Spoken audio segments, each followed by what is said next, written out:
Hi viewers, welcome to our channel. AP Telangana రాష్ట్ర వ్యాప్తంగా ఉన్న విద్యార్థులందరికీ సెలవులు 9 రోజుల పాటు పాఠశాలలకైతే సెలవులు అయితే ప్రకటించబోతున్నట్లు ప్రభుత్వ వర్గాల సమాచారం. ఇవి పాఠశాల విద్యార్థులు కాకుండా కాలేజీ ప్రభుత్వ శాఖలో అన్ని రకాల వాటికి కూడా ఈ సెలవులు అయితే వర్తిస్తున్నట్లు తెలుస్తుంది. స్కూళ్ళకు సెలవులు వస్తున్నాయంటే అయితే చాలు, చాలామంది అయితే ఎంత చేస్తారు, ఏకంగా 9 రోజుల పాటు సెలవులు అయితే ఉన్నట్టే తెలుస్తుంది.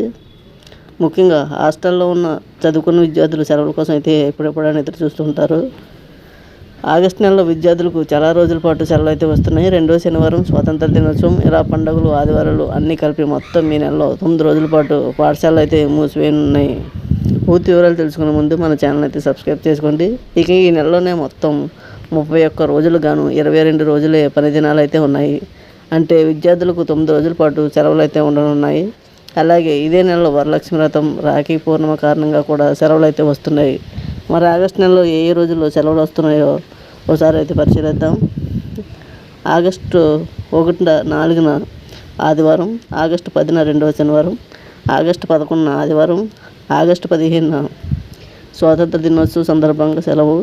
అలాగే ఆగస్టు 16 కూడా వరలక్ష్మి వ్రతం ఉంది. అలాగే ఆగస్టు 18 మళ్ళీ ఆదివారం, ఆగస్టు 19 రాఖీ పూర్ణిమ ఉంది, ఆగస్టు 25 మళ్ళీ ఆదివారం, ఆగస్టు 26 సోమవారం నాడు శ్రీకృష్ణ జన్మాష్టమి సందర్భంగా సెలవులు అయితే ఉన్నాయి. చూసుకుంటే వరుస సెలవులు ఆగస్టు 15, 16, 18, 19 వరుసగా 4 రోజుల పాటు పాఠశాలకు అయితే సెలవులు అయితే రానున్నాయి.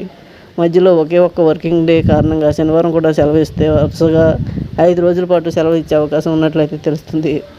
ఇదే కాకుండా ఆగస్టు 9వ తేదీన అంతర్జాతీయ ఆదివాసీ దినోత్సవం సందర్భంగా ఆ రోజు సెలవు ప్రకటించారని ఆదివాసీ నేతలు అయితే ప్రభుత్వాన్ని అయితే కోరుతున్నారు.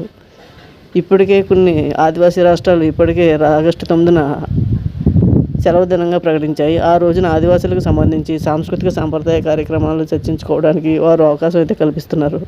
తెలంగాణలోనూ సెలవు ఇవ్వండి అని సీఎంకు విజ్ఞప్తి అయితే చేశారు. ఒకవేళ 9వ తేదీన కూడా సెలవు ప్రకటిస్తే మొత్తం ఈ నెలలో 10 రోజుల పాటు విద్యార్థులకు సెలవులు. ఇవి స్కూల్ విద్యార్థులకే కాకుండా ప్రభుత్వ శాఖలకు కూడా వర్తిస్తాయని తెలుస్తుంది. ఇదండి అప్డేట్. మరిన్ని వివరాల కోసం మన ఛానల్ అయితే సబ్స్క్రైబ్ చేసుకోండి.